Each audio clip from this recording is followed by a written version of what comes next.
It's thinking hard. There it is. Hello, everyone. Welcome. We are back for season 2 of Personal Evolution with the fabulous Biba Atta. Hello. Okay, so last season we talked all about affirmations. We did. There are 5 episodes. Each one is on a different type of affirmations. I'll link that in the show notes.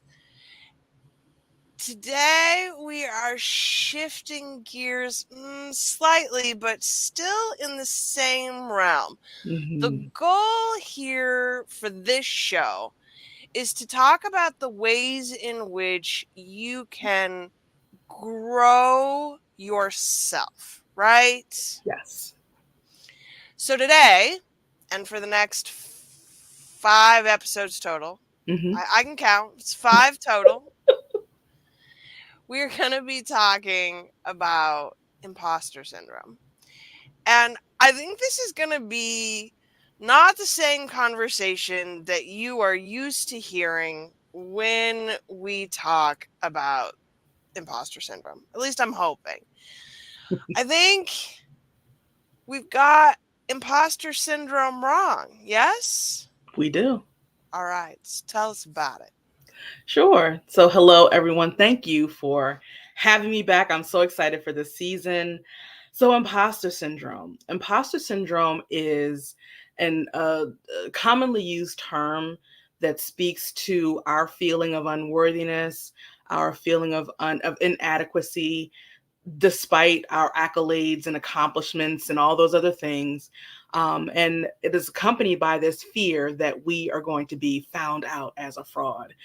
Someone's going to find out that we are an imposter, and we don't belong. So it's not just we're a little anxious about a new position, or we're hoping we get it right, but we're not really sure. But it's those other aspects that makes it what it is, which is, a huge burden, among other things, to all of us.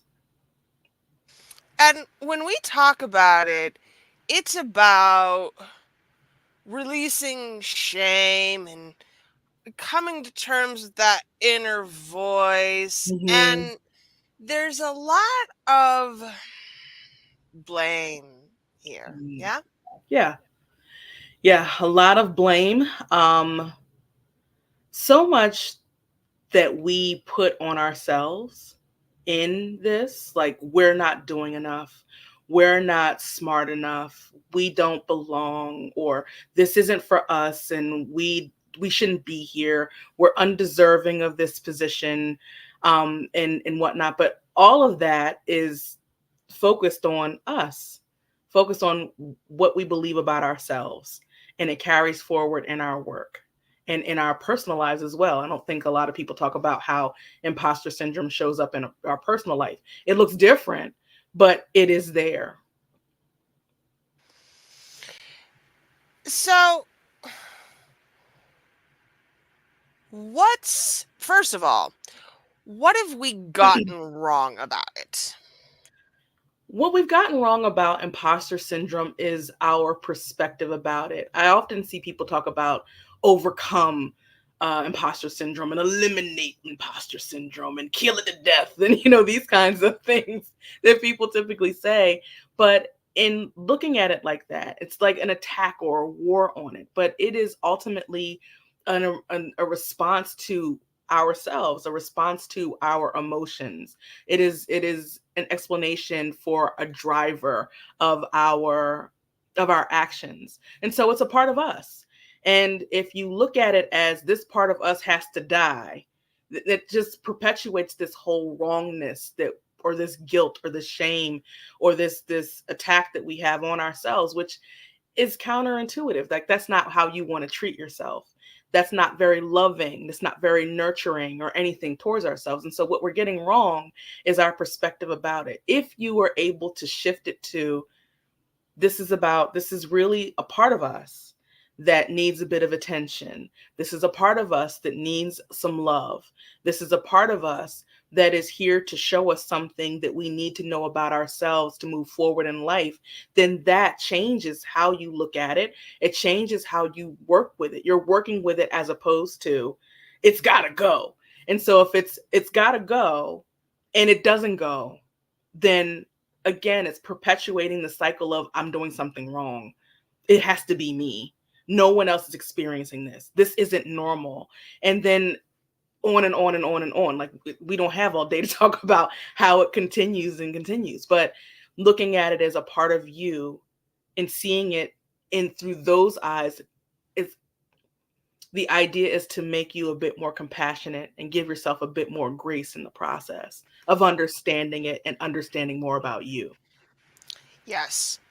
So in 2024, I will be working with Christiana Herbert to talk about internal family systems. Parts work Ooh. is vitally important stuff. And if Mhm. y'all don't know, I encourage you to stick around, come back for that one next year. Mhm. Looking What forward to it. I am too. What I want to talk about today, though, is the ways in which imposter syndrome shows up where we're not aware of it, because it's the outward manifestations that are Mhm. doing us the most harm, right? Yeah, absolutely. The ways it shows up typically, there are a bunch of different forms. It can show up as perfectionism, like, by God, if you make a mistake, it's over. They're going to know. They're going to notice. They're going to notice. It could be workaholism, that you have to work your fingers to the bone so that you can prove that you are worthy or that you can do the job or you're efficient or whatever. There's also the fear of success, which could show up as sabotaging. You don't want to be successful because you're worried that it's going to present like more burden to you, more of a responsibility to keep it going. You know, there's this reputation now that you have to uphold. So you're going to now have to continue to work your fingers to the bone so that to keep it going. And so if you self sabotage that, then you can continue to work at the level that you're comfortable. It can show up as, what's another one? It can show up as there was perfectionism. I mean, it's just a lot. I'm trying to think of another one that's good. It shows up in how you communicate with your team. It can show up in you not wanting to take credit for your work. So instead of saying that you were the one who spearheaded something, you're saying, "Oh, no, no, wasn't me. Had nothing to do with it. It was Joey. It was Frank. It was Sarah. It was all these other people. I just happened to be a piece of paper in the background." It is not being comfortable with praise, not wanting to accept acknowledgement for the work that you've done, or dismissing what you've done as luck or as I was at the right place at the right time. I didn't do anything special. And so even though some of those things are just like, oh, well, I'm just being humble. It speaks to the way that you see yourself. Like you should be able to accept gratitude, or you should be able to accept acknowledgement for hard work and things that you've done. And if it is something within you where you don't feel comfortable accepting it at all, you know, especially when you deserve it, then that's a sign that there's something else in there for you to get into. All of these traits are especially magnified in personal relationships, Mm-hmm. right? Mm-hmm. How do we observe them showing up in interpersonal romantic relationships? Ooh. We observe them showing up in interpersonal romantic relationships as, I like to think of it as the Idris Elba phenomenon. So it's just like, what is he doing with me? Like, it's the why are you even here, sir? Like, you know what I mean? Like, like this person is taking time to give me attention, and I want to prove that I'm worthy of this adoration or this whatever it is that they're giving me. So what am I willing to do in order to push myself on this person, or push myself up in their eyes? Am I willing to, you know, do things that I don't want to do? Am I willing to accept ill favor, ill treatment because I want this person to really like me, and because I am not seeing my own value, I'm not seeing my own worth, then I want to make sure that they see it. So I'm willing to bend over backwards, be a ride or die, all the things, so that this person can continue to see me as like worthy of their attention. Because it's a power imbalance. Yes. Yes. If I feel like an imposter and don't deserve this relationship, this job, this whatever, Mm-hmm. then I have set myself up for a power imbalance. Precisely. Precisely. So, how do we recognize this, first of all? I mean, we kind of talked about certain things in the last season, and I always say that it all starts and ends with you. I talked about that throughout the last season, and I'll be talking about it throughout this season as well, because it's something that I believe very strongly. It all starts with you. And when you start to get to know and pay more attention and be an observer of yourself, even in how you're feeling, even if you don't know the words, if you walk into work and you're starting your day, everything's great, your partner made you this great breakfast, your kids kissed you, you got into work, traffic was great, wonderful, and then you're walking into your building, and then you start to feel that heaviness, you're starting to feel that burden, you're starting to feel that nervousness and that anxiety just starting to creep up in your body. That's a sign. That's a sign. And so if you explore that further and you ask, like, well, what is this? Where is it? I'm noticing this is happening coming into this place, my work. Why is that? Is it fear? Is it sadness? What is that about? And then that is going to take you to recognizing that, oh my gosh, there's a bigger thing that's happening here with me. But how you feel is an indication of all the things. Like, that's a great place to start. It's a great place to start. Which we often ignore because we have been trained not to trust our intuition. Yes, we've been trained, and it's our conditioning. If you think about, for example, when there have been things that people say, like, you're too emotional, like the workplace is not a place for you to exhibit emotions, like you're not supposed to, and you get shut down in your life, you get shut down in school, like you're not paying attention, you're being too emotional in here, it's disruptive to the class, it's disruptive to the family dinner, we don't want to hear you about whatever. So we've been conditioned to just shut that down, to the point where a lot of times we can't even name it. I'll ask somebody how they're feeling, and they go into what happened. They go into what they need to do. They go into what the problem is. It's like, I didn't ask you no parts of any of that. I asked you how you're feeling. So, I used to have these conversations with my sister, and I would ask her the question, and she'd break out the feelings wheel, which is great. And we'd sit there and we would examine said feelings wheel. Like, okay, all right, I'm feeling disgusted, no, that's not quite it. Frustrated, yeah, maybe a little bit more so because it was there and you're really getting into it, to give it a name, and then you start to recognize like what that feels like in your body, it opens you up to so much more information. So, we've taken the first step. We've recognized that there is this feeling. Mm-hmm. We're feeling it in our bodies. Feeling it in there. And for so many of us, even if we allow ourselves to feel the feelings, this is where it goes wrong, because that feeling is overwhelming. Yes. Yeah. Yeah.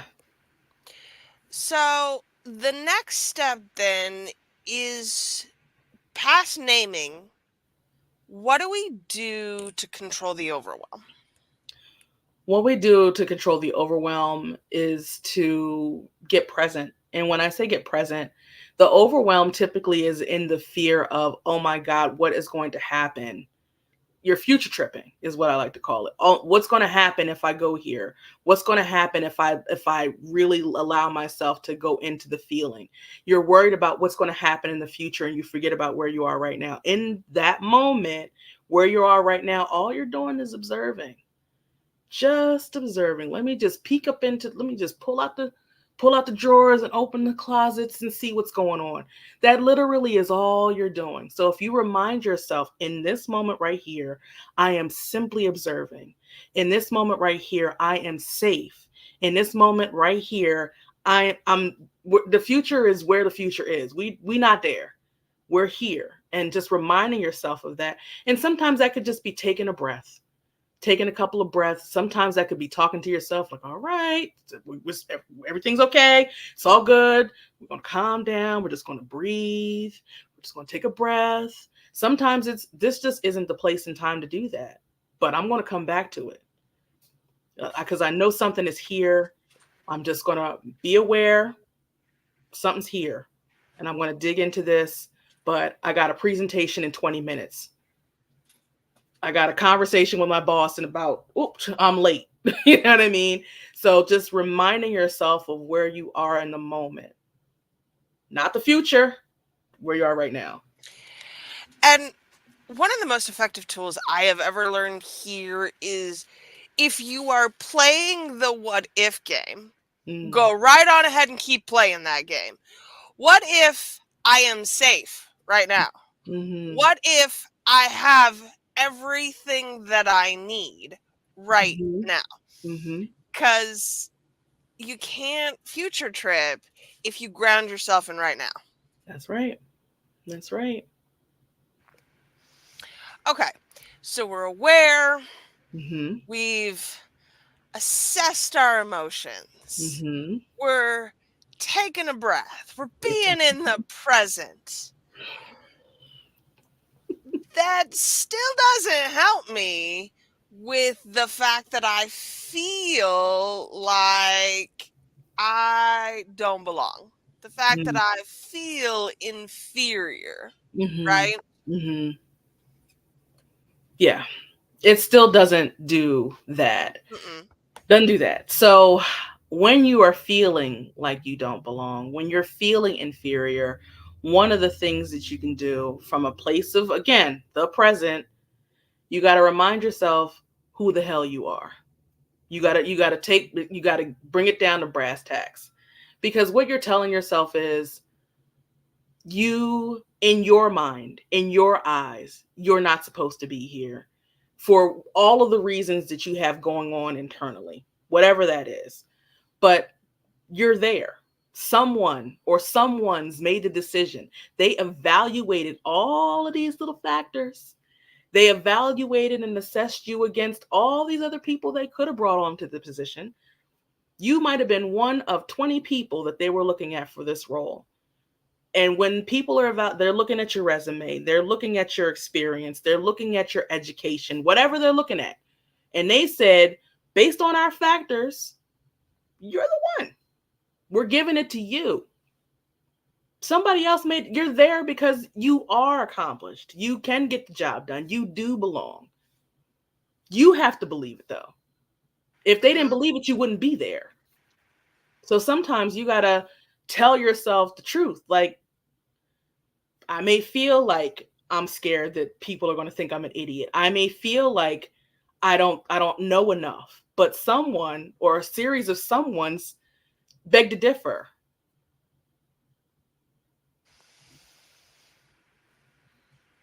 I have to be honest. Imposter syndrome is really, I think, very interesting for especially folks on the autism spectrum Mhm. because no one knows better than us what we can and cannot do. We Mhm. will tell you what we can and cannot do. Mhm. But it shows up in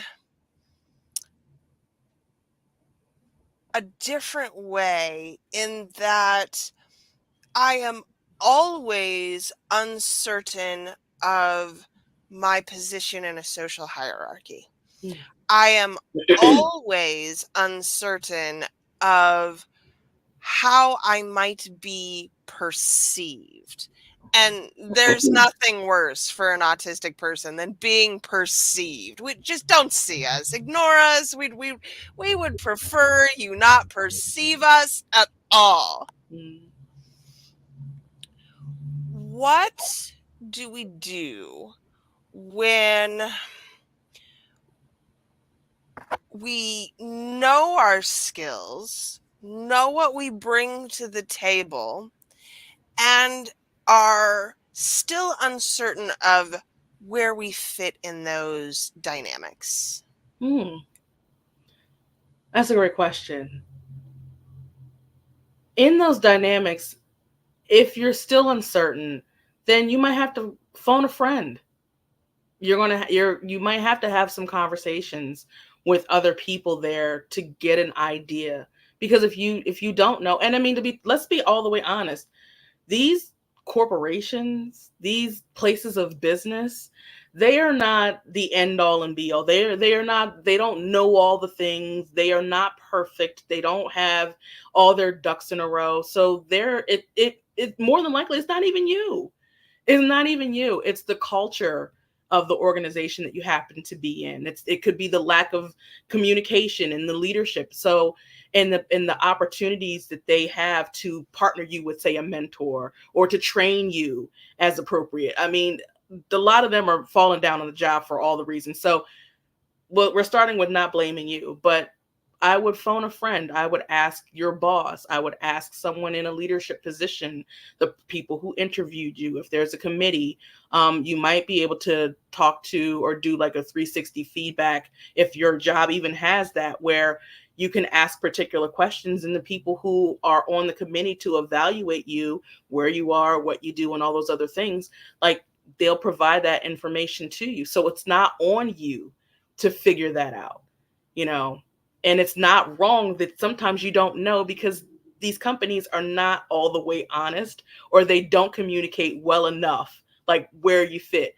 I mean, I remember I was having like early conversations with my mom like so long ago when I first started working in like corporate environments and whatnot. And she was just like, you're going to have to start to end. I'm like, I don't even know these people. Like, I know who my boss is. I know who I'm working alongside of. But when it comes to the food chain, I don't know where I am. I don't know I don't know where this department fits in the overall division. I don't know where this division fits with the other division and the overall company. I don't know. No one has told me that should tell me. So I have to now. And in so many companies, there is no hierarchical org chart to tell you. Like, this is No. one of my number one complaints about accessibility in business. I need to know who and what goes where. I need to know Right. these Right. things. Yeah, or the chart is outdated and no one has Mm. updated this. No one, and they're not passing it out. It's not easily accessible. Like, where is the iDrive with all the stuff in there? So you may be like one of the first people to ask, because they're not talking about this. So just start off with, it's not you. It isn't you. But you have to do what you need to do so that you can start to shift some things in yourself. In a related vein, I want to touch on the difference between imposter syndrome and disability, right? Hmm. Because there are many things that, when we talk about disability and invisible disability, we still tend to look at that bootstrap mentality, right? It's you Mm-hmm. gotta pull yourself up by your bootstraps. Yeah. But I can't stand. Mm. How do we tell when it's way of thinking about ourselves versus a way of understanding who we are? Oh, I think you have to start with understanding who you are and accepting who you are, being very clear about who you are. And that's your baseline. I think if you are If you're not clear about that, it's very easy to misconstrue. And it could be very harmful to you, given that you may not have the capacity to do some of the things that you want to do, but that doesn't mean that you can't do something. And so, or that what you're doing is valuable, extremely valuable. So you have to know you. You got to start with that baseline to be able to differentiate. Like, look, I would love to do this over here, but I don't have the same, I don't process things the same. I don't have the same level of bandwidth for the thing. You know, I'm not going to climb Mount Everest over here just because I can't stand. You know what I mean? Just as a reminder out here, hello, you know, and I'm not going to push myself to do something that I recognize is not, I can't do. So it starts with that baseline of knowing you, knowing what that is for you, and then go from there. I think so much of American business in particular is built around the flawed idea that we can do whatever we want. Yeah. Yeah, yeah. So the foundation here, friends, is know thyself. That's it. It all starts and ends with you. The more you know yourself, the more, not just even know, but also accept. Because sometimes you can know things and you're like, you know what? I'm going to push it though. I know it, but I can do it. I'm going to push it. It's like, no, no, no. Why are you trying to push it? Why are you trying to push it? You know this. You got to accept and then go from there. But it starts with you. So now that I know who I am Mm-hmm. and I have addressed at least some of these internal feelings of Mm-hmm. inadequacy, Mm-hmm. a bigger part of imposter syndrome, at least as I see it manifest for particularly people of color, women, right? Mm-hmm. The issue isn't knowing, the Mm-hmm. issue is communicating it. Da, da. Yeah, the issue is communicating it. And when we talk about individuals from marginalized communities, then it is how it's communicated. Because communication is not just what you say, it's also how it's understood. And so if inherently someone of a particular marginalized community is looked at in a particular way, then even if I'm just quiet, like I'm a black woman, I mean, hello, can't miss it, you know. So if I am being assertive in a conversation and not yelling, just very resolute, very confident, assertive in a conversation, it can be received as aggression, Hmm. treated as aggression. And then because it's being received that way, then it's taken to wherever, and then I'm reprimanded or I am made to feel as if what I've done is wrong when I haven't done anything at all wrong. And so that ends up being a situation where I may start to question myself, where I'm blaming myself. It's like maybe it is me. Maybe I am the problem because I don't see how you can take it that way. I remember I had this conversation, and it's like, you know, you hear stuff from your friends, and but then when things happen to you, you're just like, let me just take it to court. Let me argue Right. the cases, which is emotional labor on my part. So I was in the middle of a performance evaluation, and it wasn't a good year. And I was having this conversation. My boss was saying some things or whatever. She asked me a couple questions, I'm answering. She says something, and I could feel the heat coming up the back of my neck. I was starting to get really pissed off because what she was saying to me just, it made sense. I heard what she said and I know why she said it, but it wasn't right. It wasn't right. And I was like, I just calmly just was breathing internally because I was like, do not go off up in here. Please. Please don't go off in here. Just took some breaths, and then I responded to what she had to say. Like, because it was like political nonsense, like, oh well, you don't open your door, so people are walking by and they don't know what you're doing. I'm like, it's loud as hell in here. Like, I can't function when it's loud as fucking here. Like, it's a corridor of community. Everybody's here. It's like my office in front might as well be the kitchen with the water cooler. Everybody's there. I closed my door. What's the problem? But I said what I said, and the way she reacted was like she was afraid, and she was like, "Please don't be mad. Please don't be mad. Don't be angry." And I'm like, "The fuck are you talking about?" I was so confused because I'm like, you've seen me when I've been angry. Earlier in my career, you've seen this. This is not that. So how could you receive it that way? And we're done with the conversation. Go back to my office. I'm chilling. I'm in the break room. I'm getting my lunch. She comes in. She's like, please don't be upset.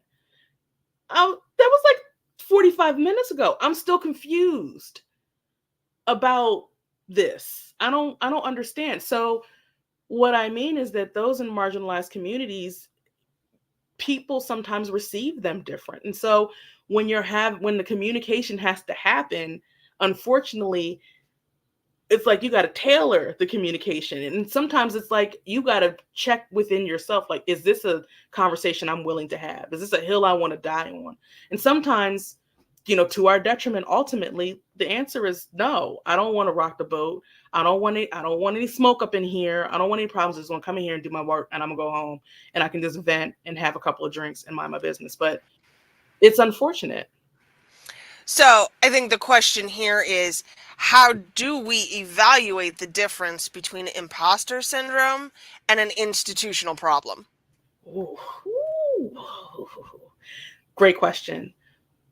We have to, especially when it's a question of us, we gotta having a sounding board of trusted people, whether it is a bunch of friends, whether it is some people who are at the corporation that you trust, that know you, that you can have conversations about, especially those who are in higher level positions, whether they're EVPs or C-suite executives, like someplace else maybe not even in your own company, where you can have those kind of candid conversations, even in organizations. Like, there are plenty of organizations for everybody. There are, the Black Accountant Organization. There are the Native American this, that, and the third. There's there are organizations and places where you can have like candid conversations with others who are like you, and start to ask like some real questions, like, is it just me? And then when you start to hear some of the experiences that are similar to yours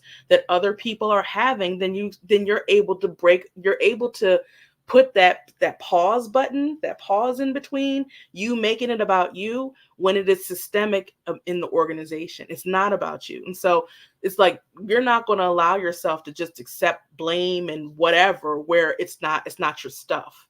And it's hard to do when you're operating in a silo by yourself. So much of what this comes down to, I think, is the ability to have a solid sounding board, Mm-hmm. a solid community Mm-hmm. where you have the ability to trust that even if you don't see it that way, they will see it that way for you. Yes. They're going to ask you the questions. They're going to help you to get to the root. They may help you to start to shift your perspective, like, wait a goddamn minute. This isn't me. Or this is sounding like what I went through. So what did you do? What happened? How did you feel? You're telling me my own experience, like you were there. So maybe it's not just me. Maybe it's not me at all. So, yeah, those spaces are so very important. I think one of the more important lessons I have learned here is to be less immediately reactive. Oof. That there is real value in saying, I'm going to think about that for a minute. Let me get back to you. Yes. Yes. Because if I just respond the way that I feel right now, I may regret that. Yeah. How do we do that on a professional level without it looking like we're hiding things or backtracking or not trying to be forthcoming, right? Mhm. Mhm. I mean, that's a tough one. And that is actually something I'm still learning. Especially the older I get, the more of the IDGAF is starting, we're starting to head to the majority. Like I don't, I'm there a lot of the time because of how I feel about myself and prioritizing my energy and my, and what I got going on. So when the bullshit starts to happen, like I'm ready to just ring the alarm, and I'm like, oh, whoa. So it takes practice, and how I've practiced has been on my own like self discovery journey. So I'm treating myself or treating situations as something to observe, as opposed to like I'm in it. I can't even describe it. Like I'm like not even there sometimes. I'm like watching myself, and I'm noticing when I'm feeling things. And because I do this enough, it's like I know when what anger feels like in my body. Like my ears get hot and my neck gets hot and the back of my neck is on fire. So when I feel it starting to creep, then I'm like, okay, I gotta put something here. I gotta break out some water. I gotta break out the flour. I gotta, kind of tell myself some jokes or take some breaths or just recognize that this is where this is something as big as getting ready to happen.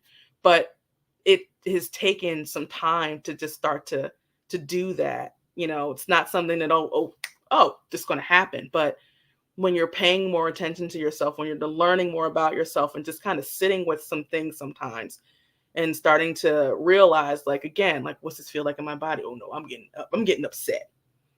Or I recognize my triggers. So because I've done my own self exploration, so I know where my core wounds are, and I know when people get there, when they touch that, like where I'm immediately getting ready to go. I know how I respond to things. Like my adaptive child is a lawyer. She's going to come out here with a suit and an attache case, and she's going to prove it. She wants to prove a point. She's going to win the case. And that's how I show up. Like I'm ready to break all the facts, like dates, times, whole thing, but it's so energetically taxing. So I'm like, it's not even worth it because they're not even trying to hear me. So why waste that energy? What can I do? I can walk away. So I say that to say that it takes some practice to start to recognize certain things within yourself. So when those indicators are starting to come up, you're already like, it's slowed down enough where you can put a barrier in between that and the trigger.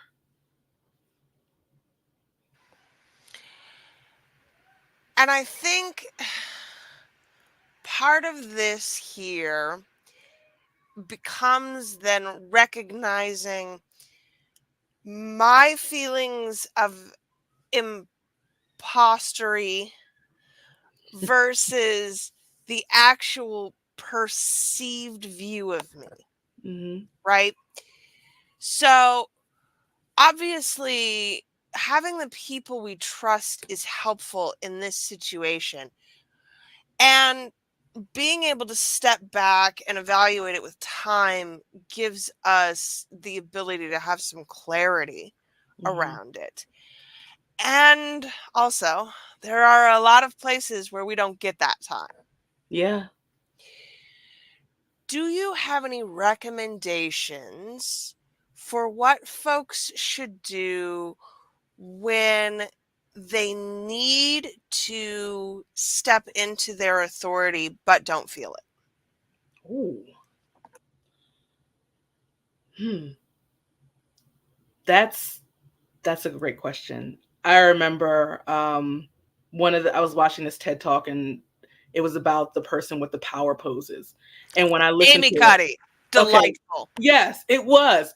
And on one hand, I was like, when I first started listening to it, I'm like, what is she talking about? And so then I go into the bathroom at my job because I was asking for a raise. And of course, difficult conversation for anybody. I don't care. Like, you could be Kanye level confident. It's going to be difficult. Like, right. So I go in the bathroom and I start practicing these poses, like the Superman poses. I remember what she said about Oprah and how Oprah sits at a table, like take up all the space. So I'm practicing like at my desk, like legs spread and arms out wide. And I just felt into that. And I was like, this does feel kind of powerful. This does feel powerful. The other thing that I do is that I might practice what I have to say, or I'll set intentions for how I want to feel or how I desire the other person to feel. Even if it's not the thing that I want to happen as an outcome or the result of whatever I'm doing, like at the end, I want to understand or feel at peace or feel that I've said everything that I've needed to say, or I want the person to be receptive of what I'm saying. So I set intentions and and then let it go and to see where it falls. And so, yes, the conversation might not have gone the way that I wanted to, but the person is like, but I understand where you're coming from. I'm like, and that is what I wanted. So it's like a practice. And sometimes it could be some totem or something that you have that kind of like makes you feel like you're magic. It could be like a pair of dice or something in your pocket. It could be anything. So sometimes it's just, again, exploring those things for yourself. And if there's talking to mentors or talking to people in your community who are in those positions, you can ask them what they do and try those things out. There's some stuff I've tried. I'm like, this is not working. But there are other things that I would have never thought to try. I mean, power poses is not something I would have thought to try. And it really worked for me. So, having those conversations helps you to start to try these things for yourself and see what works and then institute that into your own life. And y'all, even if you are with other people and you can't Superman, stand up straight, straighten out your spine, Mm, lengthen it just a little bit. The difference is profound. And mm-hmm, the science of it has to do with your chakras and mm-hmm, aligning your chi. mm-hmm. But even that aside, throw your chest out a little bit, shoulders back, Yes. straighten up your spine. The difference is immediate. Yeah. And you can do that when you are talking to other people. Yeah. If you find yourself curling up, you are Mm-hmm. going to act that way, Yeah. right? Like a defensive position when Mhm. you're curling inward, as opposed to you're ready to go. You're not we don't want to use words like fight, because again, if you use that word, it's like, okay, I gotta fight. And then the body reacts to that and it may not go the way you want. But I'm going to stand up straight. I'm going to show up. I'm going to be in the room. I'm going to be in the space. I'm going to take up the space. I'm going to remind them that I'm here, you know, and that's different. And, another thing I was reading about was just even eye contact. And I know eye contact is not easy for many people for various and sundry reasons. So looking someone directly in the eye might just be too much. But if you look at maybe next to the eye, so it gives off, or the middle, yeah, exactly. So it gives off the appearance that you're looking them right in the eye, but you're not. And it's so much easier. So much I, easier.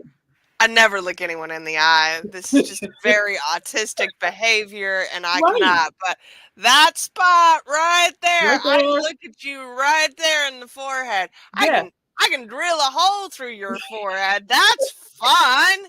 Exactly. And Exactly. part of this really is then figuring out which techniques and tactics work for you, which Mhm. means that you have to experiment, right? You do. You do.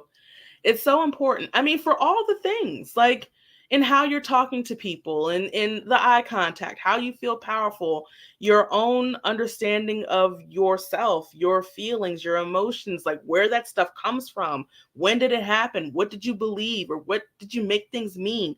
Like those things, you learn that when you start to explore, you start to experiment, and you're just like, and paying attention to the experiment, like what comes up from that.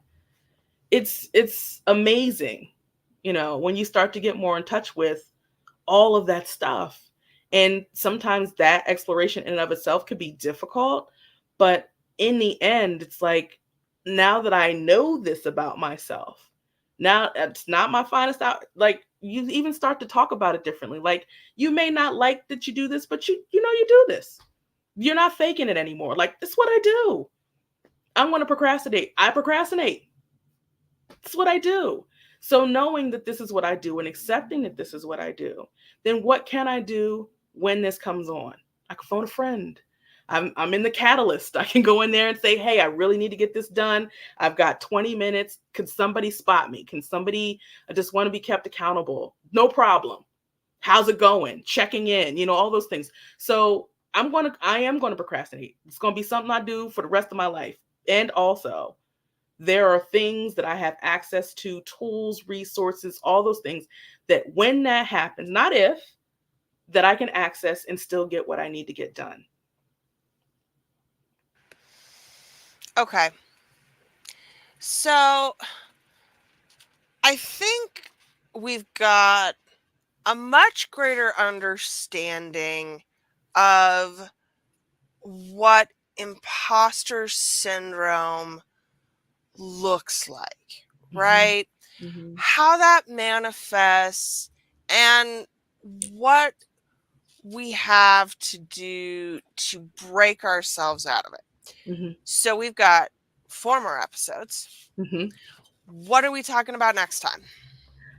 We're talking about next time some of the gaps in imposter syndrome and the way that we talk about it, the way that we see it, how it shows up, what people say in terms of the solutions to imposter syndrome, and again, those gaps in between.